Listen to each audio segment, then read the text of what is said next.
ان الحمد للہ نحمده ونستعینه ونستغفره ونعوذ باللہ من شرور انفسنا ومن سیئات اعمالنا من يهده اللہ فلا مضل له ومن يضلل فلا هادی له واشهد ان لا الہ الا اللہ وحدہ لا شریک له واشهد ان محمدا عبده ورسوله اما بعد فان خير الحديث كتاب الله وخير الهدي هدي محمد صلى الله عليه وآله وسلم وشر الامور محدثاتها وكل محدثة بدعة وكل بدعة ضلالة وكل ضلالة في النار. اعوذ باللہ السمیع العلیم من الشیطان الرجیم. بسم اللہ الرحمن الرحیم. رب اشرح لی صدری ویسر لی امری واحلل عقدۃ من لسانی یفقہوا قولی. بسم اللہ الرحمن الرحیم. ان اللہ وملائکتہ یصلون علی النبی یا ایہا الذین آمنوا صلوا علیہ وسلموا تسلیما. اللہم صل علی محمد وعلی آل محمد کما صلیت علی ابراہیم وعلی آل ابراہیم انک حمید مجید. اللہم بارک علی محمد وعلی آل محمد کما بارکت علی ابراہیم وعلی آل ابراہیم انک حمید مجید. اللہم ربنا آتنا فی الدنیا حسنة وفی الآخرة حسنة وقنا عذاب النار. آمین. ربنا آتنا من لدنک رحمة وہیئ لنا من امرنا رشدا. لا الہ الا انت سبحانک انی کنت من الظالمین. حسبنا اللہ ونعم الوکیل. یا حی یا قیوم برحمتک استغیث ولا حول ولا قوة الا باللہ العلی العظیم. آمین. الحمدللہ آج 5 جنوری 2020 کو سنڈے کے دن قرآن کلاس نمبر 11 میں ہم سورۃ البقرہ کی آیت نمبر 27 سے آنورڈ سٹارٹ لیں گے. الحمدللہ ہماری یہ 2020 کی پہلی کلاس ہے آج. پچھلی دفعہ گفتگو کنکلوڈ ہوئی تھی آیت نمبر 26 کے اوپر، جس میں اللہ تعالیٰ نے قرآن حکیم پر اٹھائے جانے والے ایک اعتراض کو ایڈریس کیا تھا کہ لوگ قرآن پر یہ اعتراض کرتے ہیں، اس زمانے کے لوگ اور آج بھی جن لوگوں کے دماغ میں کیڑا ہے، کہ اللہ تعالیٰ نے جو قرآن حکیم میں مچھر کی یا مکڑی کی یا مکھی کی مثالیں جو بیان کی ہیں، تو اس سے مقصد کیا ہے؟ یہاں تو مچھر کا ذکر ہے، اس سے پہلے مکڑی اور مکھی کی مثال آ چکی تھی. مکڑی کے نام پہ تو پوری صورت ہے، سورۃ العنکبوت. کافروں کے ایمان کو مکڑی کے جالے سے تشبیہ دی گئی تھی. اور مکھی کی مثال آئی تھی سورہ الحج کے اندر، کہ جن لوگوں کو اللہ کے سوا یہ لوگ مشکل کشا سمجھ رہے ہیں، معبود سمجھ رہے ہیں، ان کی تو اتنی سکت بھی نہیں ہے کہ وہ مکھی اگر ان سے کوئی چیز لے کر اڑ جائے تو اس سے واپس لے سکیں. ایک مکھی بھی پیدا نہیں کر سکتے اور نہ مکھی کی چوری کردہ شے کو واپس لے سکتے ہیں. تو کافروں نے اعتراض کیا کہ اللہ تو اتنا بڑا ہے، اللہ تعالیٰ تو اتنا بڑا عالم ہے، تو وہ کیوں مثالیں ایسی بیان کرتا ہے چھوٹی چھوٹی؟ تو اس پہ اللہ تعالیٰ نے فرمایا تھا کہ اللہ تعالیٰ اس بات سے حیا محسوس نہیں کرتا کہ وہ مچھر یا اس سے بھی کسی حقیر چیز کی مثال بیان کرے، کیونکہ اللہ کا مقصد کسی کے اوپر علم کا روب ڈالنا نہیں ہے بلکہ بات کو سمجھانا ہے. اور پھر ساتھ ہی اللہ تعالیٰ نے ٹونٹ کے طور پہ یہ بات کی کہ یہ ہم اس لیے مثالیں بیان کر رہے ہیں کہ تاکہ اہل ایمان جو ہیں وہ تو اس کو قبول کر لیں گے، ان کے ایمان میں اضافہ ہوگا. اللہ تعالیٰ اس طرح کی مثالوں سے بہت سے لوگوں کو ہدایت دیتا ہے اور بہت سے لوگوں کو گمراہ کرتا ہے. اچھا، یہ آیت لوگوں نے پکڑی ہوئی ہے، یضل بہ کثیرا ویہدی بہ کثیرا. اور یہ قرآن نہیں پڑھنا چاہیے، قرآن پڑھ کے کوئی گمراہ بھی ہو سکتا ہے. جس کا یہ عقیدہ ہے کہ قرآن گمراہ کرنے والی کتاب ہے وہ تو کافر ہے، کیونکہ قرآن گمراہی کے لیے تو آئی نہیں ہے، یہ تو ہدی للناس ہے۔ سورہ البقرہ میں ہے ہدی للناس وبینات من الہدی والفرقان، یہ پوری انسانیت کے لیے ہدایت ہے، اور اس میں ہدایت کے روشن دلائل ہیں، اور یہ حق اور باطل میں تمیز کرنے والی کتاب ہے، الفرقان۔ اور یہ الفرقان جو ہے یہ صرف کتاب نہیں ہے، جس شخص پہ یہ نازل ہوئی ہے ان کے بارے میں صحیح بخاری میں حدیث ہے، محمد فرق بین الناس، محمد صلی اللہ علیہ وآلہ وسلم لوگوں میں حق اور باطل کے اعتبار سے فرق ہے۔ تو ہمارے محبوب صلی اللہ علیہ وآلہ وسلم بھی الفرقان ہے، اور ان پہ جو کتاب نازل ہوئی ہے بھی الفرقان ہے، یعنی حق اور باطل میں تمیز کرنے والی کتاب۔ اب ان آیات کے ہوتے ہوئے کوئی یہ کہے کہ قرآن لوگوں کو گمراہ کرتا ہے، تو وہ اپنے دماغ کا علاج کروائے۔ یہ آیت یہ بیان ہو رہی تھی کہ جو لوگ قرآن کا مذاق اڑاتے ہیں، قرآن پہ ایمان نہیں رکھتے، قرآن کی دعوت کو قبول نہیں کرتے، وہ گمراہ ہوتے ہیں، کیونکہ یہ جب مثال بیان ہوگی ایمان والے قبول کر لیں گے، ان کو ہدایت مل جائے گی، اور جب قرآن میں مثال کا کوئی انکار کرے گا وہ گمراہ ہو جائے گا۔ یعنی قرآن نے اسے گمراہ نہیں کیا، بلکہ وہ قرآن کا انکار کر کے گمراہ ہوا۔ دیکھیں کس بڑے لیول کا یہ دھوکہ دیتے ہیں۔ اسی طرح کا ایک دھوکہ انہوں نے دیا ہوا ہے جو سورۃ الجمعہ میں آتا ہے، علماء یہود کی مثال۔ اللہ نے فرمایا یہ گدھوں کی مثال ہے، جیسے گدھے کے اوپر کتابیں لادی گئی ہوں۔ تو وہ کہتے ہیں جو کتابی باتیں کرے، جو کتابوں کے حوالے دے، تو وہ تو گدھے پہ بھی کتاب لاد دی جائے۔ اچھا، گدھے پر کتاب لادنے کی مثال اللہ نے اس لیے دی کہ گدھا کتاب پڑھ نہیں سکتا، نہ اس سے استفادہ کر سکتا ہے۔ تو وہ علماء یہود جن کے پاس اولڈ ٹیسٹمنٹ موجود تھی، تورات اور زبور موجود تھی، یا کرسچنز جن کے پاس نیو ٹیسٹمنٹ انجیل موجود تھی، ان کتابوں سے وہ نبی صلی اللہ علیہ وآلہ وسلم کے بارے میں جو پروفیسیز تھیں، پیش گوئیاں تھیں، ان کو پڑھ کے آپ علیہ السلام کی دعوت پہ لبیک کہتے، لیکن انہوں نے ان کتابوں سے استفادہ نہیں کیا، گویا کہ وہ ان گدھوں کی مانند ہیں کہ جیسے گدھے کے اوپر کتاب لاد دی جائے نا، تو گدھا کتاب تو پڑھ نہیں سکتا، صرف بوجھ ہی اٹھائے پھرتا ہے۔ تو کتاب کا مقصد تھا استفادہ کرنا، تو اللہ نے علماء یہود کو استفادہ نہ کرنے کی وجہ سے کہا ہے کہ یہ گدھوں کی مثال ہے۔ تو معذرت کے ساتھ ہمارے علماء کے لیے یہ مثال بیان ہوئی ہے۔ وہی خرابیاں یہاں بھی پیدا ہوں گی نا، بخاری مسلم میں حدیث آتی ہے، جو کتابوں سے استفادہ کر رہا ہے وہ گدھے کی مثال نہیں ہے، کیونکہ گدھا تو کتاب نہیں پڑھ سکتا۔ گدھے کی مثال وہ علماء ہیں جن کے شوکیسوں میں کتابیں رکھی ہوئی ہیں، اور وہ ان کو پڑھ کے صحیح بات نہیں امت تک پہنچاتے۔ تو کتاب پڑھنے والا، اس پر عمل کرنے والا گدھا نہیں ہوتا، بلکہ کتاب کو رکھ دینے والا، صرف سجانے والا، اور روب کے لیے بڑے بڑی وہ عربی کتابیں پرنٹ کر کے تو یوں کھول کے لوگوں کو جو ہے وہ یہ تاثر دینا کہ ہم بہت بڑے علامے ہیں اور عمل کوئی نہ کرنا، وہ گدھے کی مثال ہے۔ تو تھوڑی سی اپنی بھی عقل استعمال کیا کریں کہ جو لوگ قرآن اور سنت سے آپ کو دور کر رہے ہیں، یہ مسلمانوں کی شکل میں شیاطین ہیں۔ اگر ہمیں کوئی یہودی یا عیسائی آ کے کہے نا قرآن ڈائریکٹ نہ پڑھنا گمراہ ہو جاؤ گے، ہم کہیں گے دیکھا اللہ کا دشمن ہے، اسی لیے مجھے قرآن سے روک رہا ہے۔ اور اگر یہی بات کوئی مولوی کرے، ہم کہتے ہیں سبحان اللہ، مفتی صاحب نے صحیح فرمایا۔ تو ایسی عقل کا پھر ماتم ہی کرنا چاہیے نا۔ تو اب اللہ تعالیٰ اس آیت کو آگے کھول رہا ہے کہ یہ جو میں نے کہا کہ قرآن کے ذریعے گمراہی کماتے ہیں وہ لوگ، تو ان لوگوں کے اندر نشانیاں کیا پائی جاتی ہیں جو قرآن کی دعوت کو نہ قبول کر کے گمراہی کماتے ہیں؟ قبول کرنے والے تو ہدایت پہ ہیں۔ وہ ہے اب اگلی آیت، الذین ینقضون عہد اللہ من بعد میثاقہ، یہ وہ لوگ ہیں جو اللہ سے عہد کرنے کے بعد، پختہ عہد کرنے کے بعد توڑ دیتے ہیں۔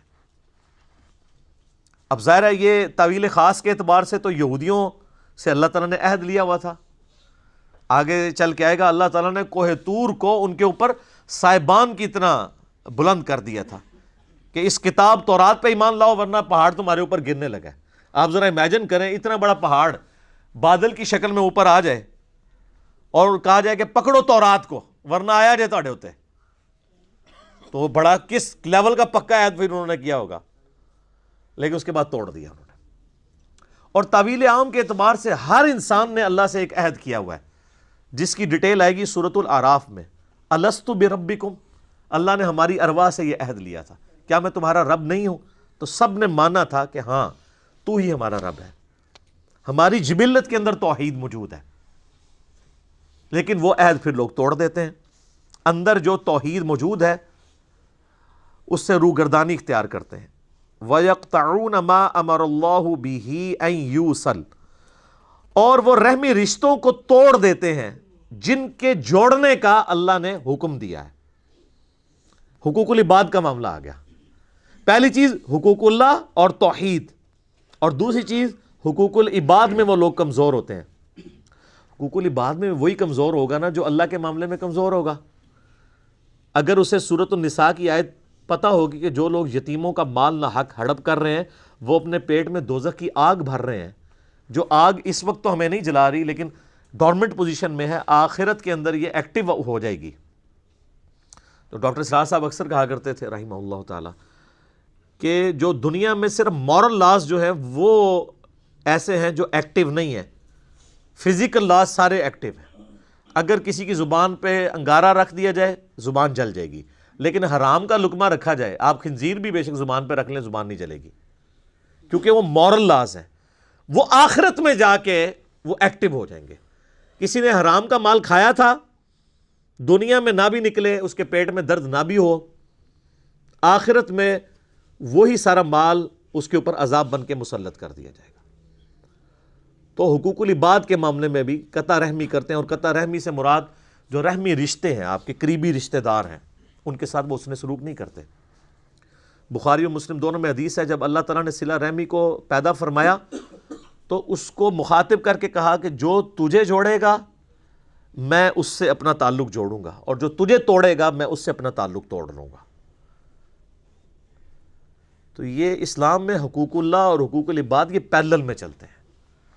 وہ غامدی صاحب اکثر ایک بات کرتے ہیں کہ اگر کسی شخص نے کسی کا مال نہ حق ہڑپ کیا ہے، یا کسی نے اپنے بھتیجوں یا بھانجوں کی جائیداد کے اوپر ناحق قبضہ کر لیا ہے، یا اپنی سسٹر کی وراثت دبا لی ہوئی ہے، اور وہ یہ سمجھتا ہے کہ میں پہلے تہجد کے 2 نفل پڑھتا تھا اب 4 پڑھ لوں گا تو میری وہ چیزیں معاف ہو جائیں گی، نہ، کبھی نہیں معاف ہوں گی۔ آپ خانہ کعبہ میں تکبیر اولیٰ کے ساتھ پوری زندگی بھی نمازیں پڑھتے رہیں، ایک پیسہ بھی کسی کا دبایا وہ معاف نہیں ہونا۔ بخاری اور مسلم دونوں میں حدیث ہے، جس نے ایک بالش زمین بھی کسی کی دبائی 7 زمینوں کا توق اس کے گلے میں ڈال دیا جائے گا قیامت والے دن۔ 7 زمینوں کا توق صرف ایک بالش، 9 انچ زمین۔ یہاں لوگ پورے مکان ہڑپ کر جاتے ہیں، پلاٹ ہڑپ کر جاتے ہیں لوگوں کے، اور وہ لوگ یہ سمجھتے ہیں کہ ہم 1 لاکھ بندوں کا دسترخوان چلا کے جو ہم نے لوگوں سے زبردستی زمینیں ہتھیائی ہیں اور اپنی ہاؤسنگ سکیمز بنائی ہوئی ہیں، یہ 1 لاکھ لوگوں کو روزانہ کھانا کھلانا، 1 ارب لوگوں کو بھی روزانہ کوئی کھانا کھلائے، اللہ کو فرق نہیں پڑتا۔ اللہ کے کرائٹیریا ہی بالکل ڈیفرنٹ ہے۔ یہ امپریس ہو جانا کسی کی نیکی سے، یہ تو میرا آپ کا معاملہ ہے نا۔ اسی لیے مسلم شریف میں حدیث ہے، اللہ تمہاری شکلوں اور مال کو نہیں دیکھتا، دلوں اور اعمال کو دیکھتا ہے۔ یہ کیا کس لیے تھا؟ شکل جتنی مرضی معصوم نورانی بنا لو، مال جتنا مرضی اللہ کی راہ میں خرچ کر دو، اللہ نے تو یہ چیک کرنا ہے یہ کیا ہے، کس چکر میں کر رہا ہے۔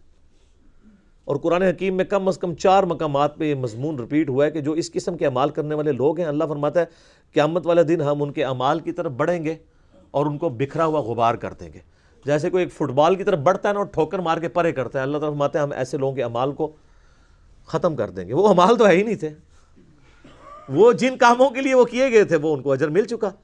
مسلم شریف کی حدیث جو ہے ایک لٹکتی ہوئی تلوار ہے کہ قیامت والے دن نبی علیہ السلام فرماتے ہیں، صحیح مسلم میں حدیث موجود ہے، ایک سخی کو، ایک شہید کو اور ایک قاری کو بلایا جائے گا۔ قاری کو اللہ بلا کے کہے گا تجھے قرآن کا علم دیا تھا، اس کے بدلے تو نے میرے لیے کیا کیا؟ کہے گا یا اللہ میں نے قرآن سیکھا اور سکھایا، اس سے افضل عمل ہی کوئی نہیں تھا۔ اللہ تعالیٰ فرمائے گا تو نے اس لیے سب کچھ کیا کہ لوگ تجھے کہیں بڑا علامہ ہے، بڑا قاری ہے، تو دنیا میں تجھے اجر مل چکا ہے، جس کام کے لیے تو نے ایفرٹ پٹ کی تھی تو نے اجر کما لیا، میرے ہاں کوئی اجر نہیں، الٹا منہ کر کے دوزخ میں۔ پھر ایک سخی کو بلایا جائے گا، اللہ فرمائے گا اتنا مال دیا تھا کیا کیا؟ کہے گا یا اللہ میرے دسترخوان چلتے تھے، غریبوں کو بانٹتا تھا، میں آئے دن میں سیلاب کے اندر جا کے میں وہ چیک کاٹ کے دیا کرتا تھا، کتنے لوگوں کا خرچہ میں نے اٹھایا ہوا تھا۔ اللہ تعالیٰ فرمائے گا یہ تو نے سب کچھ اس لیے کہ کیا لوگ تجھے کہیں بڑا سخی ہے، بڑا اللہ کی راہ میں خرچ کرنے والا ہے، تو لوگوں نے خوب تیری تعریف کی ہے نا دنیا میں، تو بس یہی اجر تھا، میرے پاس کوئی اجر نہیں اب تیرے لیے، الٹا منہ کر کے دوزخ میں۔ اللہ کی آپ غیرت دیکھیں کہ اللہ تعالیٰ کسی نیک عمل کو بھی قبول کرنے کے لیے تیار نہیں ہے اگر خالصتاً اس کے لیے نہ ہوا۔ اللہ بڑا ڈاڈا ہے، کتابوں کا خدا اور ہے اور بابوں کا خدا اور، یہ کتابوں کا خدا ہے۔ مسند احمد میں حدیث ہے، جس نے دکھلاوے کے لیے نماز پڑھی اس نے شرک کیا، پڑھی نماز کیا شرک، جس نے دکھلاوے کے لیے روزہ رکھا اس نے شرک کیا، اور جس نے دکھلاوے کے لیے صدقہ کیا اس نے بھی شرک کیا۔ اچھا کر رہا نیکی ہیں اور الٹا جنہوں کہتے ہیں گاٹے فٹ ہو رہی ہیں، شرک، ریاکاری۔ اور مسلم شریف کی حدیث میں آتا ہے تیسرا وہ لایا جائے گا شہید، تو اللہ تعالیٰ کہے گا تجھے میں نے اچھی صحت دی، سب کچھ دیا، اس کے بدلے تو نے میرے لیے کیا کیا؟ تو کہے گا یا اللہ جان تو تھی، دے دی تجھے سب سے قیمتی چیز اپنی۔ اللہ فرمائے گا تم نے جان اس لیے دی کہ تاکہ لوگ تمہیں بہادر کہیں، تو دنیا میں تمہیں اس تعریف سے نوازا گیا تھا، ہو سکتا ہے مرنے کے بعد میڈلز بھی مل گئے ہوں، میرے پاس کوئی اجر نہیں ہے، الٹا منہ کر کے دوزخ میں۔ یہ اللہ تعالیٰ نے 3 سیمپل بیان کیے ہیں۔ اس انسانیت میں نیک اعمال کے اعتبار سے اس سے بڑا کوئی عمل ہو سکتا ہے کہ کوئی شخص قرآن کا علم سکھاتا ہو، نمبر 2 اللہ نے دولت دی ہو، اللہ کی راہ میں خرچ کرتا ہو، اور نمبر 3 جان بھی اللہ کے لیے دے دے۔ یہ 3 سب سے بڑی نیکیاں ہو سکتی ہیں نا کائنات میں، تو تینوں کا آپ حشر دیکھ لیں تو باقی تو کسی کھاتے کے اندر ہی نہیں آتے۔ کوئی مجھے بتائے ان تینوں سے بڑی کوئی نیکی ہو سکتی ہے؟ بخاری میں حدیث ہے سب سے بہتر وہ جو قرآن سیکھے اور سکھائے۔ بخاری مسلم میں حدیث ہے کہ حسد اسی شخص پہ کیا جا سکتا ہے، رشک، کہ جسے اللہ نے قرآن کا علم دیا ہو، وہ قرآن کی تلاوت بھی کرتا ہو، لوگوں کو سکھاتا بھی ہو، اس سے بڑی کوئی چیز ہو نہیں سکتی۔ اور جان دینا سر، اس سے تو بڑی کوئی چیز ہی نہیں ہے۔ جو اللہ کی راہ میں قتل ہو جائیں، اللہ نے فرمایا ان کو مردہ بھی مت کہو، لیکن یہاں دیکھ لیں۔ اور اللہ کی راہ میں خرچ کرنا، قرآن میں نماز کے بعد سب سے زیادہ زور ہے انفاق فی سبیل اللہ کے اوپر، وہ بھی فارغ۔ تو یہ ساری چیزیں کسی نہ کسی کیٹیگری میں حقوق العباد کے اندر لائی کرتی ہیں۔ تو یہ ایسے لوگ ہیں جو قطع رحمی کرتے ہیں، وَيُفْسِدُونَ فِي الْأَرْضِ، اور زمین میں فساد مچاتے ہیں۔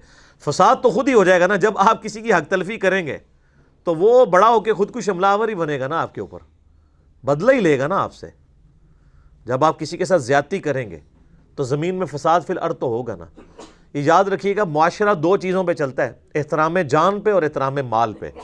جس معاشرے میں جان کی حفاظت نہ ہو اور مال کی حفاظت نہ ہو، وہ معاشرہ سٹیبل نہیں ہو سکتا، چاہے وہ جتنا مرضی بڑا مذہبی معاشرہ ہو۔ اور اگر معاشرہ بالکل لا مذہب ہو لیکن احترام جان اور احترام مال ہو، وہ معاشرہ چلے گا جو آپ دیکھ سکتے ہیں۔ یورپ اور امریکہ، کتنے لوگ سکون میں ہیں، آپ کے کتنے پرہیزگار لوگ بھی وہاں جا کے کہتے ہیں جی ہم نے تو وہاں دیکھا ہے جی ہر چیز طریقے سے چل رہی ہے، ہوتے وہ مسلمان ہیں لیکن وہاں کی تعریف کر رہے ہیں۔ کیوں؟ مذہب نہیں ہے لیکن احترام جان اور احترام مال ہے، عدلیہ آزاد ہے، ہر شخص کو حق ہے کہ وہ اپنا مقدمہ پیش کر سکتے ہیں، کسی کی جرت نہیں ہے کہ وہ اپنے سٹیٹس کی بنیاد کے اوپر کسی کا حق غصب کر لے، کسی کو ایک تھپڑ بھی مار دے۔ سر یورپ اور امریکہ میں پولیس والا اگر کسی کو تھپڑ مار دینا تو پوری زندگی کی تنخواہیں جوڑ کے وہ جرمانہ نہیں ادا کر سکتا۔ یہاں سرعام پٹائی کرتے ہیں، کیونکہ جب تک جوڈیشری میں کیس پروف نہ ہو آپ کسی کو سزا نہیں دے سکتے، اور جب سزا بھی دیں گے تو اتنی دیں گے جتنی جوڈیشری ڈیفائن کرے گی۔ یہ تو نہیں ہے کہ پولیس والے لوگوں کو پکڑ رہے ہیں تو ساتھ مارنا بھی شروع کرتے ہیں، وہاں تو کوئی سوچ بھی نہیں سکتا ہے۔ اولئک ھم الخاسرون، ایسے لوگ پھر خسارے میں ہیں۔ بڑی اہم آیت آ رہی ہے، آیت نمبر 28، کیف تکفرون باللہ، تم کیوں کر اللہ کا انکار کر سکتے ہو، کیسے کر سکتے ہو اس اللہ کا انکار؟ وَكُنْتُمْ أَمْوَاتًا فَأَحْيَاكُمْ، کہ تم مردہ تھے اس نے تمہیں زندہ کیا۔ ثُمَّ يُمِيتُكُمْ، پھر وہی تمہیں موت بھی دے گا۔ ثُمَّ يُحْيِيكُمْ، پھر تمہیں زندہ کر لے گا۔ ثُمَّ إِلَيْهِ تُرْجَعُونَ، اور پھر لوٹ کر تمہیں اسی کے پاس جانا ہے۔ اس آیت کے اندر 2 زندگیاں اور 2 موتوں کا ذکر آیا ہے جس سے ہر ذی روح کو گزرنا پڑتا ہے۔ اللہ تعالیٰ نے جب روحوں کو پیدا فرمایا، جسم تو بعد میں دیے گئے نا ان کو، جن سے روحوں سے عہد ہوا الستو بربکم، اس کے بعد انہیں ایک نیند سلا دیا، موت۔ وہ پہلی موت تھی جو ہر ایک پہ طاری ہوئی۔ پھر اللہ تعالیٰ اس دنیا کی زندگی میں اسے ماں باپ کے ذریعے پیدا کرتا ہے، یہ اس کی پہلی زندگی ہوتی ہے۔ اس سے پہلے جو تھی وہ تو روحیں تھی نا، روح اور جسم کے ساتھ تو زندگی یہ بنی نا۔ پھر یہ دنیا کی زندگی گزارتا ہے اور اسے موت آ جاتی ہے، یہ اس کی دوسری موت ہوتی ہے۔ اور پھر قیامت والے دن اسے پھر سے زندہ کیا جائے گا، وہ اس کی دوسری زندگی ہوگی اور وہ ختم نہیں ہوگی، پھر موت نہیں آئے گی۔ اسی لیے سورہ المؤمن پارہ نمبر 24 میں آپ دیکھیں گے کہ کافروں کو جب دوزخ میں ڈالا جائے گا نا، تو وہاں وہ اللہ تعالیٰ سے ایک ریکویسٹ کریں گے، اور وہ کمال کی چیز ہے۔ یہ قرآن حکیم میں 2 ہی مواقع ایسے ہیں جہاں پر 2 زندگیوں اور 2 موتوں کا ذکر ہے۔ ایک تو یہ موقع ہے، اور دوسرا ہے سورۃ المؤمن کی آیت نمبر ہے 11۔ آپ کا یہ جو بلو مصحف ہے اس میں 469 نمبر پیج ہے۔ سورۃ المؤمن، سورت نمبر 40، 40 نمبر سورت، آیت نمبر ہے 11۔ قالوا ربنا امتنا اثنتین واحییتنا اثنتین، اے رب ہمارے تو نے ہمیں 2 دفعہ موت دی اور 2 دفعہ زندگی دی۔ فاعترفنا بذنوبنا، ہمیں اعتراف ہے اپنے گناہوں کا، اپنے جرائم کا۔ فہل الی خروج من سبیل، تو اب یہاں سے بھی کہیں اور نکلنے کا کوئی معاملہ ہو سکتا ہے؟ یعنی وہ کہیں گے کہ جس طرح اے اللہ تو نے 2 زندگیاں 2 موتیں دی، تو اب کوئی اگلی سٹیج بھی آنے والی ہے کہ اب ہم اپنے آپ کو سیدھا کر لیں، لیکن اب تو کوئی سٹیج نہیں ہے۔ اللہ تعالیٰ فرمائے گا ذالکم بانہ اذا دعی اللہ وحدہ کفرتم، یہ جو تم نے انجام دیکھا ہے یہ اس لیے ہے کہ جب تمہیں دنیا کی زندگی میں اکیلے اللہ کی طرف بلایا جاتا تھا تم انکار کر دیتے تھے۔ وَإِن يُشْرِكْ بِهِ تُؤْمِنُوا، اور جب تمہیں کہا جاتا تھا اس کے ساتھ اور ہستیوں کو شریک ٹھہراؤ تو تم بات مان لیتے تھے۔ فَالْحُكْمُ لِلَّهِ الْعَلِيِّ الْكَبِيرِ، تو اب حکم تو اس اللہ کا ہے جو بلند و بالا ہے اور بڑائی والا ہے۔ یعنی اب کوئی اس کے بعد سٹیج نہیں، یعنی یہی 4 سٹیجز ہیں۔ پہلی موت جو اللہ نے ارواح کو سلا دیا، اس کے بعد پہلی زندگی جب جسم دے کے ماں باپ کے ذریعے دنیا میں ظہور ہوا، اور پھر دنیا کی زندگی گزار کے کسی کو جوانی میں موت، کسی کو بڑھاپے میں موت، اور اس کے لیے موڈ کوئی بھی ہو سکتا ہے۔ کوئی ایئر کریش میں مرے گا، کوئی ہارٹ کے فیلئر سے مرے گا، کوئی گردوں کے فیلئر سے مرے گا، کوئی کسی شیر کے منہ میں چلا جائے گا، کوئی روڈ ایکسیڈنٹ میں مر جائے گا۔ ایگزٹ ہر بندے کا اس دنیا سے، تو وہ دوسری موت ہوگی اس کی۔ اور پھر دوسری زندگی ہے قیامت والے دن، جس کے بعد موت نہیں آنی۔ بخاری میں حدیث ہے کہ میدان محشر میں لا کے موت کو مینڈے کی شکل میں ذبح کیا جائے گا۔ جنتی جو ہیں وہ گھبراتے ہوئے جنت کے کنارے آئیں گے، اور دوست کی خوشی کے ساتھ دوزخ کے کنارے آئیں گے کہ شاید ہمیں کوئی نکالا جا رہا ہے، کیونکہ ندا دی جائے گی کہ ایک سرمنی ہو رہی ہے، آ جاؤ دیکھ لو۔ اور وہ سرمنی یہ ہوگی کہ موت کو قتل کیا جائے گا، اور پھر اللہ تعالیٰ کی طرف سے کہا جائے گا کہ اب جو جنت میں خوشخبری ہے ان کو موت نہیں آنی، اور جو دوزخی ہیں ان کے لیے عبرت ہے۔ اب عبرت کیا ہے؟ اب ہمیشہ کی ناکامیاں مقدر ہیں کہ ان پہ بھی موت نہیں آنی۔ تو ان پہ ایسی مایوسی طاری ہوگی جو کبھی طاری نہیں ہوئی ہوگی، کیونکہ اب امید کی آخری کرن بھی ختم ہو گئی نا۔ سورہ الفرقان میں آتا ہے نا کہ وہ موت اللہ طرف مانگے گا، ایک نہیں ہزاروں موتیں آج مانگو، موت نہیں تمہیں آئے گی، کیونکہ موت سے وہ سمجھیں گے کہ معاملہ ٹل جائے، تو موت نہیں آئے گی۔ اللہم اجرنا من النار، اللہم من احییتہ منا فاحیی علی الاسلام ومن توفیتہ منا فتوفہ علی الایمان۔ تو اللہ تعالیٰ بتا ہے پھر زندہ کر کے تمہیں اپنے رب کی طرف لوٹایا جائے گا۔ آپ دیکھیں یہ ابھی 4 رکوع مکمل نہیں ہوئے اور پورے قرآن کا خلاصہ، الہامی کتابوں کا خلاصہ، انبیاء کی دعوت کا خلاصہ، زندگی کا مقصد، سب کچھ سورۃ البقرہ کے پہلے 4 رکوعوں کے اندر کور ہو گیا۔ هو الذی خلق لکم ما فی الارض جمیعا، وہی اللہ ہے جس نے زمین میں ہر چیز تمہارے لیے پیدا کی ہے، یعنی یہ سب کچھ انسان کے لیے پیدا ہوا ہے۔ ایک ویسے وہ ضعیف روایت بھی ہے نا المستدرک الحاکم میں نبی الاسلام کے بارے میں کہ اگر میں تجھے نہ پیدا کرتا تو یہ کائنات پیدا نہ کرتا۔ اصول محدثین پہ روایت صحیح نہیں ہے، لیکن پرنسپلی یہ بات درست ہے کہ زمین و آسمان یہ سب چیزیں اللہ نے انسان کے لیے پیدا کی ہیں ایز اے اسپیشیز۔ سورہ ہود میں بھی آتا ہے، اور اس لیے کہ لیبلوکم ایکم احسن عملا، سورۃ الملک میں بھی آتا ہے تاکہ تمہیں آزمایا جائے کہ کون تم میں سے اچھے اعمال کرتا ہے۔ تو یہاں پہ بھی اللہ تعالیٰ ہمارا ہے کہ ہم نے جتنا کچھ زمین میں سب کچھ انسان کے لیے پیدا کیا ہے، اور دیکھیں سر ہر چیز انسانیت کی خدمت میں لگی ہوئی ہے۔ آپ کسی چیز کا ذکر کریں، ہم آپ کو سائنٹیفکلی پروف کریں گے کہ وہ انسان کی خدمت میں ہے۔ سورج انسان کی خدمت میں ہے، سورج کی تپش کی وجہ سے سمندروں کا پانی ایویپوریٹ ہوتا ہے اور وہ بارش کی شکل میں ہم پہ برستا ہے، گلیشیئرز کی فارم میں برف باری ہوتی ہے پہاڑوں کے اوپر، اور وہ سٹوریج ٹینک ہیں اللہ کے۔ ورنہ سمندر سے اگر آپ کو یہاں پانی لانا پڑے 1000 کلومیٹر دور تو مصیبت نہ بن جائے۔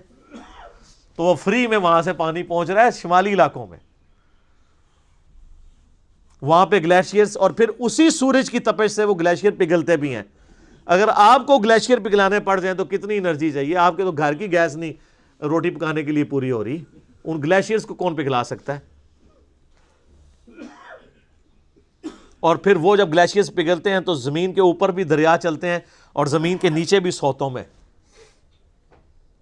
دریا چلتے ہیں۔ سینکڑوں تربیلا ڈیم کے برابر تو پنجاب صرف زمین سے پانی نکال رہا ہے، وہ اللہ کے بنائے ہوئے ڈیم ہے۔ اچھا، پھر اس پانی کے ذریعے فصلیں اگ رہی ہیں، فصلیں نہ اگیں جانور نہیں کھا سکتے، ہم نہیں کھا سکتے، نہ جانور زندہ رہ سکتے ہیں نہ ہم زندہ رہ سکتے ہیں اگر پانی نہ ہو اور اگر سورج نہ ہو۔ دنیا میں ہواؤں کا چلنا، موسموں کا بدلنا، ہر چیز ڈیپینڈنٹ ہے سورج پہ۔ صرف سورج ختم ہو جائے نا، خود بخود ساری زندگی روئے ارض سے ختم ہو جائے گی، کیونکہ پودے اپنی خوراک ہی نہیں تیار کر سکیں گے۔ جب پودے مر جائیں گے جانور بھی مر جائیں گے، تو انسان کیا کھائے گا؟ مٹی کھا کے زندہ رہ سکتا ہے؟ ختم۔ تو اللہ تمہارے زمین میں ہر چیز میں نے تمہارے لیے پیدا کی ہے، اور اس میں امپلائڈ ہے کہ تمہیں اپنے لیے پیدا کیا ہے۔ وہ آگے چل کے پھر دعوت آ جائے گی کہ یہ جو پریویلیجز ہی نہیں صرف دے دیے گئے ہیں کہ لو جی جناب یاشی کرو، نہیں، اس کے گیس میں کچھ ڈیمانڈ بھی کر رہا ہوں۔ سورہ ذاریات میں تو کھل کے مضمون ہے نا، وما خلقت الجن والانس الا لیعبدون۔ ہم نے جنوں اور انسانوں کو نہیں پیدا کیا سوائے اس لیے کہ وہ ہماری عبادت کریں، ہمیں مانیں نہیں، صرف عبادت کریں۔ اور عبادت کا مطلب ہے اللہ کو ماننا اور اللہ کی ماننا، ٹوٹل اوبیڈینس۔ ثم استوى الى السماء، پھر اللہ تعالیٰ آسمان کی طرف متوجہ ہوا یا مستوی ہوا، فسواہن 7 سماوات، اور پھر آسمانوں کو 7 آسمان بنا دیا، وَهُوَ بِكُلِّ شَيْءٍ عَلِيمٌ، اور وہ ہر چیز کو اپنے علم کے ذریعے گھیرے ہوئے ہے۔ اب یہ پورا بریک اپ پھر آگے جا کے سورہ ہود میں، سورہ حامیم السجدہ میں آئے گا کہ 6 دنوں میں اللہ تعالیٰ نے جو ہے وہ زمین و آسمان کو پیدا فرمایا اور جتنے ریسورسز رکھے۔ اس کے اوپر میرا ایک کلپ بھی ریکارڈڈ ہے، یوٹیوب پہ اپلوڈڈ، آپ دیکھ سکتے ہیں۔ آج میں اس بحث میں نہیں پڑھوں گا۔ تو یہ جو استوا الی السماء ہے، ہم اس کو اللہ کے سپرد کرتے ہیں کہ جیسا کہ اس کی شان کے لائق ہے، اس کا بلند ہونا، اس کی کیفیت میں ہم نہیں پڑھ سکتے، یہ متشابہات میں سے ہے۔ اب میرے بھائیوں، ہمارے ماں باپ کا ذکر خیر شروع ہوا چاہتا ہے یہاں سے۔ یہ ہے امپورٹنٹ رکوع۔ پہلے 3 رکوعوں میں تو اللہ تعالیٰ نے سب کچھ کور کیا۔ پہلے انسانیت کی جو 3 کیٹیگریز ہیں ان کو ایڈریس کیا، کون کون سی؟ مؤمن، کافر اور منافق۔ اور اس کے بعد قرآن حکیم کو اس اعتبار سے پیش کیا کہ کوئی کتاب ایسی پیش کر سکتے ہو تو پیش کرو، تم عاجز آ جاؤ گے، یہ اللہ کی طرف سے نازل ہوئی ہے۔ پھر اس کتاب کے اس کو بھیجنے والے نے اور ہمیں پیدا کرنے والے نے ہمیں کیوں پیدا کیا، اس کتاب کو بھیجنے کا مقصد کیا تھا۔ پھر بنیادی بات سے یعنی چیزوں کا آغاز کیا کہ اللہ تعالیٰ نے تمہیں زندگی دی ہے، 2 موتیں اور 2 زندگیاں، اور اس کے بعد زمین پہ اس نے تمہیں بسایا ہے، یہ میریکل پلانٹ تمہارے لیے بنایا ہے، یہاں پہ اللہ نے اس کو اس قابل بنایا کہ یہاں پہ تم زندہ رہو۔ اور یہ تو میں موٹی موٹی ابھی باتیں کر رہا ہوں نا، یہ تو 1 گھنٹہ بولا جا سکتا ہے۔ سائنٹسٹ اسے کہتے ہیں fine tuning, millions of fine tuning صرف روئے ارض کے اوپر ہیں، ملینز میں، کروڑوں کی تعداد میں۔ ان میں سے ایک فائن ٹیوننگ بھی ڈسٹرب ہو جائے نا، صرف سورج اور زمین کا فاصلہ ڈسٹرب ہو جائے نا، تب بھی یہ زمین پہ ساری مخلوقات تباہ و برباد ہو جائے، یا بہت سردی ہو جائے گی یا بہت گرمی ہو جائے گی، دونوں شکل میں یہاں پہ کوئی نہیں زندہ چیز رہ سکتی۔ پھر یہاں پہ پانی کی فزیکل پراپرٹیز، ہر پراپرٹی ایک فائن ٹیوننگ ہے،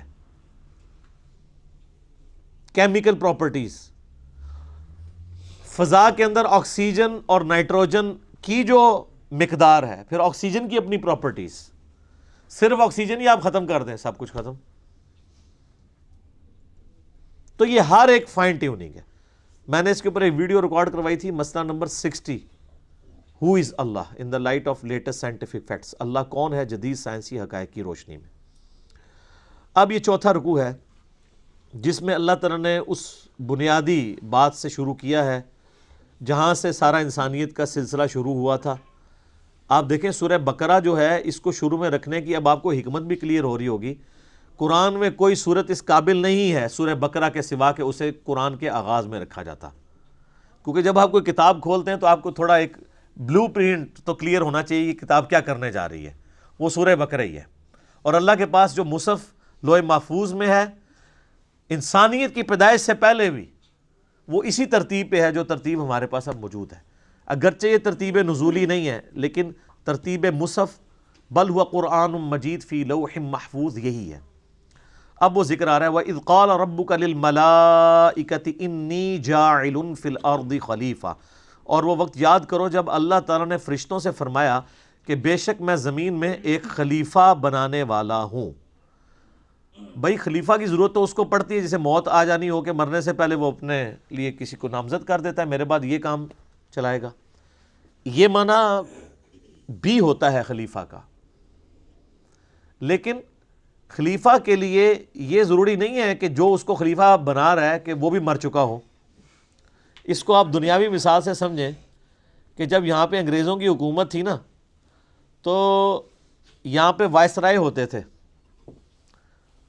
جو آپ سمجھ لیں ایک پپٹ کنگ، ایک کٹ پتلی ایک جو ہے وہ کنگ کے طور پہ بیہیو کرتے تھے، ان کی اپنی کوئی مرضی نہیں ہوتی تھی، جو کچھ وہاں سے آتا تھا اس کو کرتے تھے۔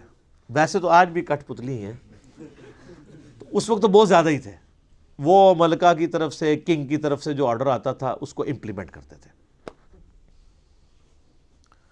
تو وہ ایک طرح کے یہاں پہ خلیفہ ہوتے تھے کہ اس کا حکم یہاں پہ نافذ کرتے تھے، وہ بھی زندہ ہے اور نافذ کرنے والا بھی زندہ ہے۔ ان معنوں میں آپ بغیر ریزیمبلنس کے صرف اس مثال کو ذہن میں رکھتے ہوئے انسان کس طرح اللہ کا خلیفہ ہے کہ اللہ تعالیٰ نے انسان کو زمین پہ بھیجا ہے تاکہ جو اس کے احکامات ہیں نا ان کو یہاں پہ اسٹیبلش کرے۔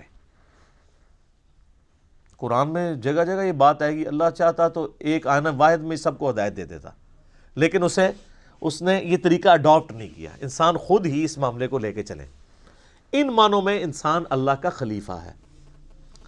اچھا، اب جب خلیفہ ہے تو پھر ظاہر ہے کہ خلیفے کو ریسورسز بھی دینے چاہیے، اختیارات بھی دینے چاہیے۔ اگر اس کے پاس اختیار نہیں ہوگا، یہ تو اس کے پاس اختیار نہیں ہے کہ جس نے خلیفہ بنایا ہے اس کو پوچھ سکے، البتہ وہ جو کچھ امپلیمنٹ کروانا چاہ رہا ہے نیچے، اس کا اختیار تو وائسرائے کو ہوگا نا ان لمٹس کے اندر۔ تو اللہ تعالیٰ نے دیکھنا ہے انسان کو کیا اختیار دیا ہے، حق اور باطل کی تمیز دی ہے، اپنی مرضی سے معاملات کو چلتا ہے۔ چند ایک چیزیں اللہ نے اپنے پاس رکھی ہیں کہ اس کی کتنی زندگی ہونی ہے، اس نے کہاں پیدا ہونا ہے، اس کے ماں باپ کون ہونے ہیں، جو چیزیں اس کی تقدیر کے ساتھ جڑی ہوئی ہیں ان کے بارے میں اس نے سوال بھی نہیں کرنا۔ لیکن جو چیزیں اس نے آپ کے اختیار کے اوپر چھوڑ دی ہیں ایک ایک چیز کے بارے میں، وہ تو ہے وَمَن يَعْمَلْ مِثْقَالَ ذَرَّةٍ خَيْرًا يَرَهُ فَمَن يَعْمَلْ مِثْقَالَ ذَرَّةٍ خَيْرًا يَرَهُ وَمَن يَعْمَلْ مِثْقَالَ ذَرَّةٍ شَرًّا يَرَهُ۔ ذرے کے برابر بھی نیکی ہے وہ بھی پکڑی جائے گی کہ ہاں یہ ہے جی تولو اس کو، یہ بھی اس نے کی ہوئی ہے، اور ذرے کے برابر گناہ ہے وہ بھی نہیں چھپ سکے گا۔ اکثر لوگ پوچھتے ہیں نہیں وہ اللہ تعالیٰ چاہتا تو ہم نیک ہو جاتے، وہ تقدیر کے اوپر چیزوں کو ڈالتے ہیں۔ تقدیر پہ صرف وہ چیزیں آپ ڈالیں گے جو اللہ تعالیٰ نے آپ سے نہیں پوچھنی۔ مثلا کسی شخص سے اللہ نے پوچھنا ہے کہ تو افریقہ میں کیوں پیدا ہوا ہے اور تو یورپ میں کیوں پیدا ہوا ہے، تیرا قد اتنا کیوں تھا، نہیں پوچھنا۔ محکمات پوچھی جائیں گی جن چیزوں کا اللہ نے حکم دیا ہے، تو یہ امپلائڈ ہے کہ جس کا حکم دیا اس کا اختیار بھی دیا ہے۔ ویسے کوئی انسان اپنے آپ کو دھوکہ دے علیحدہ بات ہے، وہ کہتے ہیں نہیں شیطان نہیں نماز پڑھنے دیتا، تو میں اس کی مثال دیتا ہوں۔ آج اگر گورنمنٹ اناؤنسمنٹ کرے کہ جو فجر کی نماز تکبیر اللہ سے پڑھے گا تو 1,00,000 روپے کا چیک لے لے فی نماز، تو سارے دنیا کے شیاطین مل کے ایک بندے کی بھی فجر نہیں چھڑا سکتے۔ آپ جس کے بارے میں گمان کر سکتے ہیں کہ اٹھ ہی نہیں سکتا، وہ یہ جی شروع تو انجی ہے یہ آنکھ ہی نہیں کھل دی، تکو جناب کس نے آنکھ کھل دی ہوتی، تو یہ اپنے آپ کو دھوکہ دے رہے ہیں۔ شیطان کبھی بھی ٹینجیبل آ کے فزیکلی سامنے آ کے نہیں آپ کو ورگلائے گا، زبردستی نہیں پکڑنے کی کوشش کرے گا۔ تو اللہ تعالیٰ نے زمین پہ انسان کو خلیفہ بنانے کا ارادہ کیا تو فرشتوں سے فرمایا، تو فرشتوں کی ظاہر ہے کہ اب فرشتوں سے جب بات کر رہے ہیں تو ظاہر ہے انہوں نے بھی آگے اپنی یعنی ایک ان پٹ دی، قالوا اتجعل فیہا من یفسد فیہا، ان کا کہ اے اللہ تو ایسے کو زمین پہ خلیفہ بنانے لگا ہے جو اس میں فساد کرے گا، وَيَسْفِكُ الدِّمَاء، اور اس میں خون ریزی کرے گا۔ اچھا اب اس کے اوپر بڑی بحثیں ہوتی ہیں کہ یہ فرشتوں کو کیسے پتہ چل گیا۔ بعض لوگ تو فرشتوں کا علم غیب اس سے ثابت کر رہے ہیں، حالانکہ علم غیب کا تو کچا چٹا آگے کھل جائے گا۔ جب حضرت آدم کو اللہ نے چیزوں کے نام بتا دیے تو وہ ان کو کوئی نہیں آئے فرشتوں کو۔ یہ فرشتوں کی اسیسمنٹ تھی، اس لیے کہ فرشتوں کا یہ ماننا تھا کہ وہ اللہ ہی ہے، کہ جس کے پاس اختیار ہو تو وہ اپنے اختیار کو مس یوز نہیں کرے گا۔ مخلوق چونکہ ناقص ہے، اگر مخلوق کو بھی وہ اختیار دیا گیا تو وہ اس کو پرفیکشن کے ساتھ یوز نہیں کریں گے، وہ شر کا ہی غلبہ ہوگا، خیر کا نہیں ہوگا۔ فرشتے تو خود چونکہ سراپا خیر ہیں، ان میں شر ہے ہی نہیں ہے۔ ایک یہ توجیہ ہے جو اصل توجیہ ہے، اور ایک توجیہ یہ بھی ہو سکتی ہے جس کو سپورٹ قرآن حکیم کسی حد تک کرتا ہے۔ سورۃ الحجر کے اندر آتا ہے کہ اللہ تعالیٰ نے جنوں کو انسانوں سے پہلے پیدا کیا تھا، اور جن بھی صاحب اختیار مخلوق ہے، اور جنات بھی آپس میں وہی حرکتیں کرتے تھے لڑنے مرنے والی، تو فرشتوں نے اسی پر قیاس کیا کہ جس طرح جنات کر رہے ہیں یہ بھی یہی کچھ کرے گا، اور ساتھ انہوں نے کہا وَنَحْنُ نُسَبِّحُ بِحَمْدِكَ، اور اے اللہ ہم تو تیری تسبیح تیری حمد کے ساتھ کر رہے ہیں، وَنُقَدِّسُ لَكَ، اور تیری پاکی بھی بیان کر رہے ہیں۔ یعنی اگر مقصد یہی ہے کہ تو نے اپنی عبادت کے لیے پیدا کرنا کسی مخلوق کو، تو ہم سے زیادہ کون عبادت کر رہا ہے؟ ہمارے ہوتے ہوئے کسی اور مخلوق کو کیوں پیدا کیا جا رہا ہے؟ لیکن فرشتوں کو یہ بات نہیں پتہ تھی کہ فرشتے وہ مخلوق ہیں جو اپنی مرضی سے عبادت نہیں کر رہے، بلکہ بلٹ فار عبادت ہے، وہ بائی ڈیفالٹ جسے کمپیوٹر کی لینگویج میں کہا جاتا ہے۔ ان میں تو اختیار ہی نہیں نافرمانی کا۔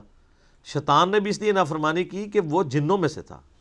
سورہ الکہف میں آئے گا نا، کان من الجن ففسق عن امر ربی، وہ جنوں میں سے تھا اس لیے اس نے اپنے رب کی نافرمانی کی، ورنہ فرشتہ ہوتا تو نافرمانی نہ کرتا۔ قرآن میں جگہ جگہ یہ مضمون ہے کہ فرشتے تو اللہ کی حکم عدولی کرتے ہی نہیں ہیں۔ قال انی اعلم ما لا تعلمون، تو اللہ نے فرمایا میں وہ کچھ جانتا ہوں جو تم نہیں جانتے۔ مراد یہ کہ میرا یہ ایک پلان ہے اور مجھے پتہ ہے میں کیا کر رہا ہوں۔ سر آپ بڑے قیمتی ہیں، اللہ تعالیٰ کو انسان اتنا عزیز ہے کہ اسے یعنی فرشتے بھی ویسے عزیز نہیں ہیں۔ آپ کا مقدمہ فرشتوں کے ساتھ اللہ تعالیٰ لڑ رہا ہے کہ مجھے پتہ ہے میں نے کیوں بندے بنائے ہیں، حالانکہ اللہ کو بھی پتا تھا کہ کوئی کورونا ایک داڑا ہی نکلنا ہے بندے کا پتر، لیکن سر وہ ایک بندہ جو نکلنا ہے نا، وہ بندہ جبرائیل پہ بھی بھاری ہے، کیونکہ جبرائیل تو اپنی مرضی سے خدا کو مانے ہوئے ہے. اسی لیے میں کہتا ہوں کہ حضرت جبرائیل علیہ السلام اگر مجھے کہنا کہ میرے ساتھ ایمان ایکسچینج کر لو تو میں کبھی بھی نہ کروں. یہ جو انسان کو اللہ نے خوبی دی ہے نا کہ انسان اپنی مرضی سے اپنے رب کو چوائس کرتا ہے. سر یہ حسرت تو جبرائیل کے دل میں ہمیشہ ہی رہے گی کہ میں نے رب کو اپنی مرضی سے نہیں چنا بلکہ رب نے مجھے چنا ہوا ہے. انسان کسی کے لیے کمٹمنٹ شو کرے اپنی مرضی سے، جو اس کا مزہ ہے وہ کسی اور چیز کا مزہ ہو سکتا ہے. وَعَلَّمَ آدَمَ الْأَسْمَاءَ كُلَّهَا، تو اللہ تعالیٰ نے آدم علیہ السلام کو ہر چیز کے نام سکھا دیے.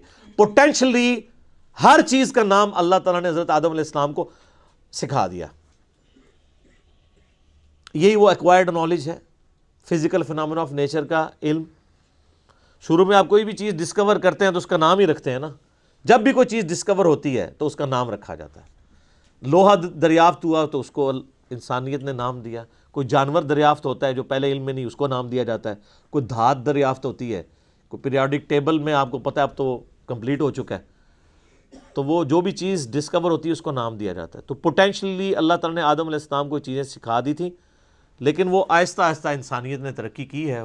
وہی علم جو ہے وہ جو پوٹینشلی، یعنی ان کے اندر یہ پوٹینشل موجود تھا، ایکسپلور ہونے میں دیکھ لیں 10,000 سال لگ گئے. اور آج دیکھ لیں انسان کا علم کہاں پہ پہنچ چکا ہے. عقل دنگ ہے. آج سے 100 سال پہلے کا انسان زندہ ہو جائے تو وہ پاگل ہو جائے کہ انسان وہ سمجھ لے کہ یہ جنت ہی ہے. ہر چیز کس طریقے سے کنٹرول کی ہوئی ہے. الیکٹرانکس کی دنیا میں جو ایکسپلوژن ہوا ہے، پوری انسانی تاریخ میں اتنی ترقی نہیں ہوئی جتنی پچھلے 50 سالوں کے اندر ہوئی ہے. تو یہ ایکوائرڈ نالج، سائنس کا علم، چیزوں کے نام سکھا دیے. ثم عرضهم علی الملائکہ، پھر اللہ تعالیٰ نے فرشتوں پہ اس کو پیش کیا. فقال انبئونی باسماء هؤلاء ان کنتم صادقین. تو اللہ نے فرمایا اگر تم سچے ہو نا تو مجھے ان چیزوں کے نام بتا دو. یعنی جو میں نے پلان سوچا ہوا تھا، تم یہ سمجھتے ہو کہ یہ پلان درست نہیں تھا یا بہتر نہیں تھا، تو میرے پلان میں جو چیز ہے اب مجھے ان چیزوں کے نام بتاؤ جو میں نے اس کو کیپیبلٹی دی ہے اس انسان کو جو تمہیں نہیں دی ہے. تو انہوں نے سیدھی سیدھی بات کر دی. قالوا سبحانک لا علم لنا الا ما علمتنا. انہوں نے کہا اے اللہ تو ہر عیب سے پاک ہے، ہمیں تو علم نہیں ہے مگر وہی جو تو نے ہمیں سکھایا. اب میرا معصومانہ سوال ہے کہ حضرت جبرائیل کو چیزوں کے نام نہیں آتے تو اولیاء اللہ جو آپ نے بنائے ہوئے ہیں وہ کہتے ہیں دل کے حال جانتے ہیں، ان کی کیا اوقات ہے؟ حضرت جبرائیل تو صرف فرشتے نہیں ہیں، فرشتوں کے پیغمبر ہیں، عام انسانوں سے تو افضل ہیں.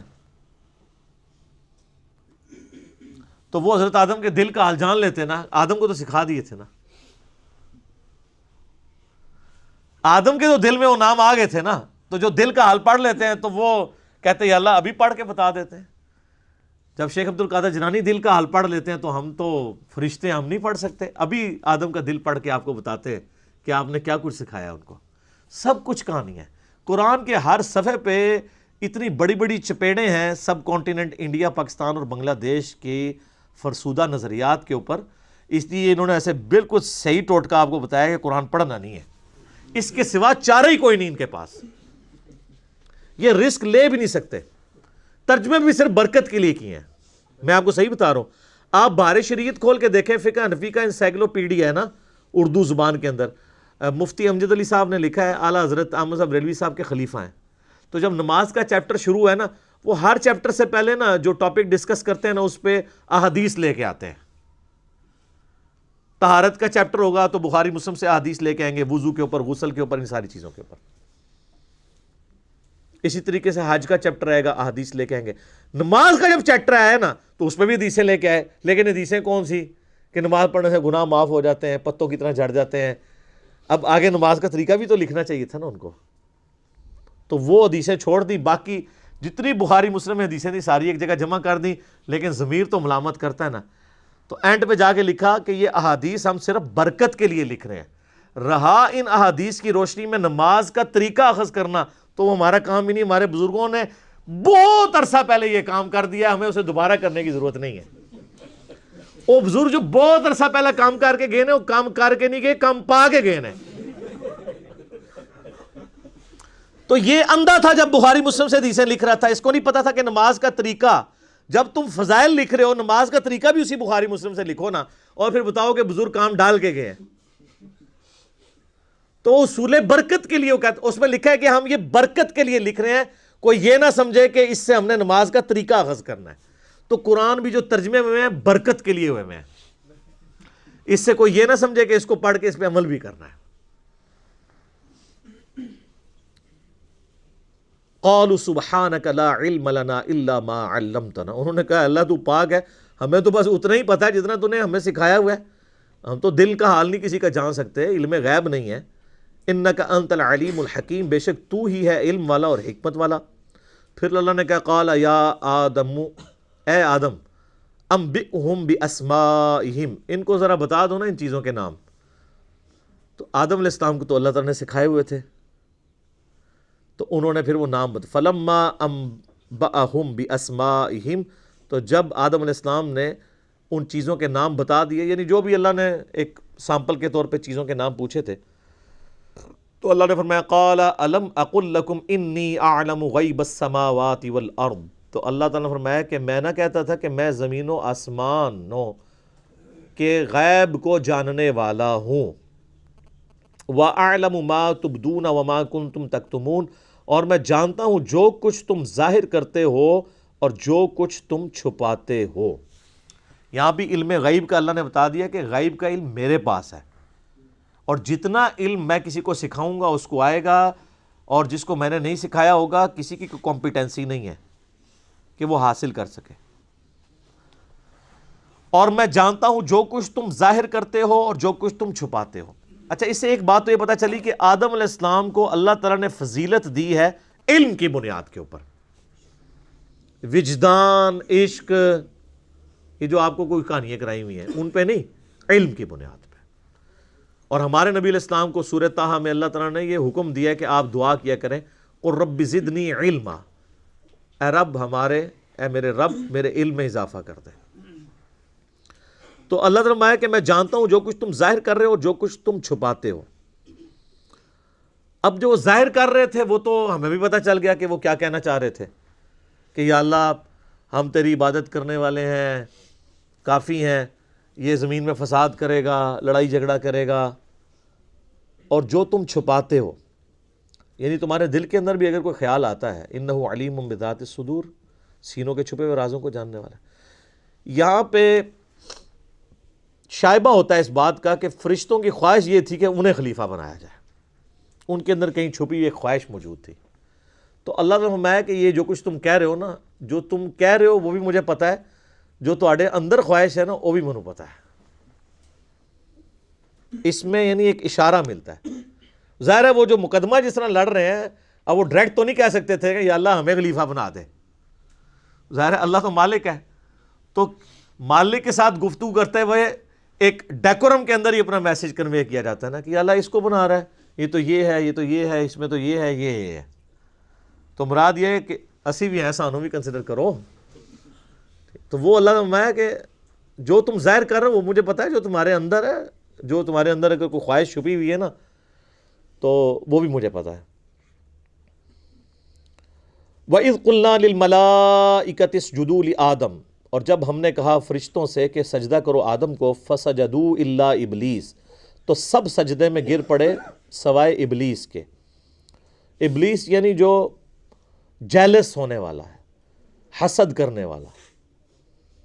اچھا، یہاں پہ یہ حکم نہیں آیا کہ ہم نے فرشتوں اور ایک جن کو حکم دیا، یہ تغلیب کا قاعدہ ہے۔ قرآن میں 7 مقامات پہ قصہ آدم اور ابلیس آیا ہے۔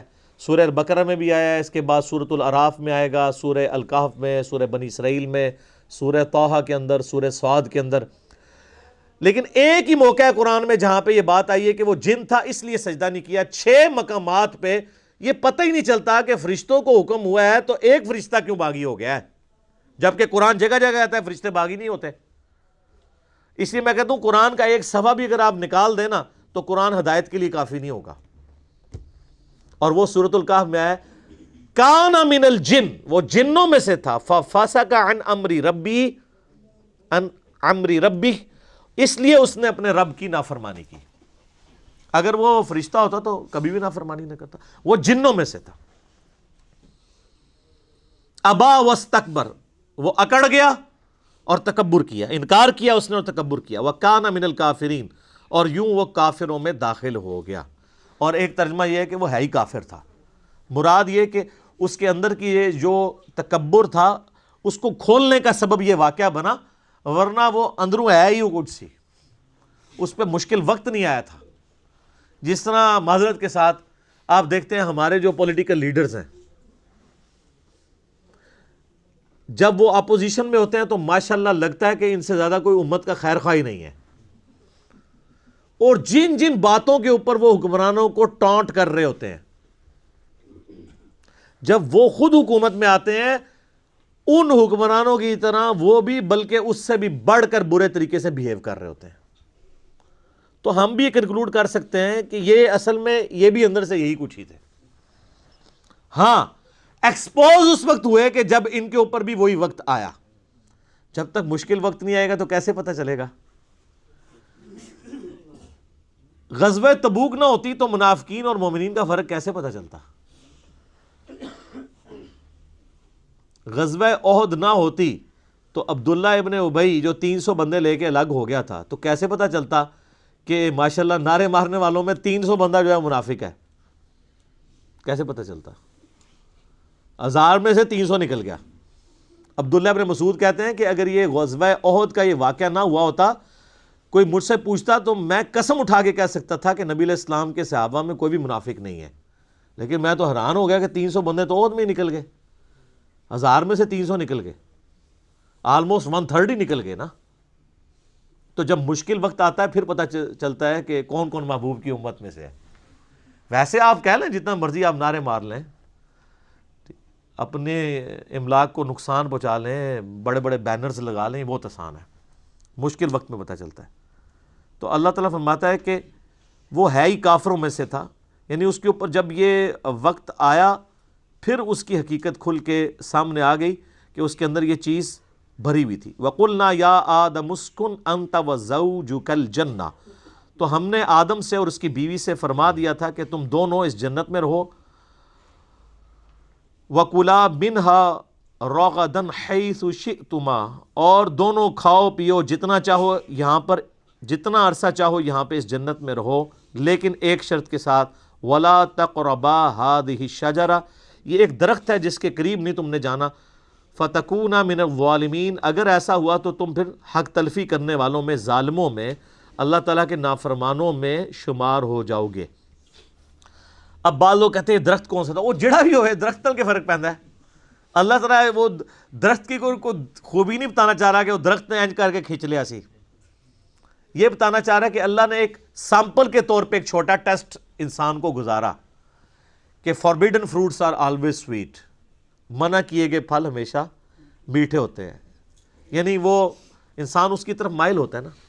تو یہ انسانیت کا ایک ٹیسٹ تھا کہ دنیا میں، چونکہ اللہ نے تو پہلے ہی پلان کر دیا تھا کہ دنیا میں تو میں نے بھیجنا ہے، یہاں پہ انہوں نے رہنا ہے، تو ان کے لیے کچھ چیزیں ہوں گی جو میری طرف سے حکم ہوں گی یہ کرنی ہے، اور کچھ چیزیں ایسی ہوں گی جو منع کی گئی ہوں گی. اس کے لیے ایک چھوٹا سا آپ سمجھ لیں اینول ایگزامینیشن سے پہلے ایک چھوٹا سا ٹیسٹ سمجھ لیں. تو اس میں سے یہ گزارا. فَأَزَلَّهُمَ الشَّيْطَانُ، تو شیطان نے ان دونوں کو پھسلا دیا، عنہا، اس سے. فَأَخْرَجَهُمَا مِمَّا كَانَ فِيهِ، تو نکلوا دیا ان دونوں کو اس میں سے جس میں وہ تھے. اچھا اللہ تعالیٰ یہ جو سیغے استعمال کر رہا ہے تثنیہ کے کر رہا ہے، لہذا یہ کرسچینٹی میں آیا نا، وہ کہتے ہیں ایکسیز آف ایول جو ہے وہ عورت ہے. ایو، اما ہوا کو انگلش میں کیا کہتے ہیں؟ ایو. تو یہ ایول یعنی برائی، یہ انہوں نے عورت سے، یہ جو آج کہہ رہے ہیں ہم عورت کے بڑے حقوق کی جنگ لڑ رہے ہیں، انہوں نے تو اپنی ماں کے نام سے ایول کو ڈیڈکٹ کیا ہوا ہے، ایول. جبکہ قرآن کیا کہہ رہا ہے کہ ان دونوں کو ہم نے کہا، ان دونوں نے نافرمانی کی، ان دونوں کو شیطان نے بہکایا. یہ کسی ایک انڈیویجول کے اوپر نہیں اللہ تعالیٰ نے ڈالا، کیونکہ ہر ایک کی اپنی مرضی تھی. سیدنا آدم کی بھی اپنی مرضی تھی اور اما ہوا کی بھی. اچھا آپ کو تورات کے اندر ملے گا کہ وہ مور کی شکل میں، مطلب اس کے پاؤں کے ساتھ لگ کے داخل ہوا، یہ ساری کی ساری فضول چیزیں ہیں. کہ ان کے پیچھے پڑھا جائے. ایک انٹرسٹ کے طور پہ ہو سکتا ہے, لیکن اس چکر میں پڑھنا کہ وہ کیسے گیا تھا جی جناب, کہ تسی راہ ڈک لینا ہوتا کیسے گیا تھا, اور جس طرح مرضی گیا ہوئے کوئی فرق نہیں پیندا. یہ یعنی خام خواہ کی بحثیں ہوتی ہیں. مسلم شریف میں حدیث ہے نا کہ نبی علیہ السلام نے فرمایا میں اور قیامت اس طرح ساتھ بھیجے گئے ہیں جیسے یہ 2 انگلیاں. ہمیں ایک بندے نے جناب یہاں پہ اکیڈمی میں رابطہ کر کے کہہ رہا ہے جی کیڑیاں 2 انگلیاں جوڑیاں سن حضور نے. وہ بھائی جیڑیاں بھی 2 جوڑیاں نے, بتانا آپ علیہ السلام یہ چاہ رہے تھے, یہ والے ویسے یہی 2 جوڑی تھی شہادت کی اور درمیان والی, کہ میرے بعد اب قیامت ہی آئے گی, کوئی پیغمبر نہیں آئے گا. یعنی نبی علیہ السلام خود بھی قیامت کی خبر ہے. یہ مقصد نہیں تھا کہ آپ یہ بتائیں کہ وہ انگلیاں کون سی 2 تھی. تو یہی ہوتا ہے کہ ہم انگلیوں کے چکر میں پڑ جاتے ہیں, جو میسج ہے وہ پس پش ڈال دیا جاتا ہے.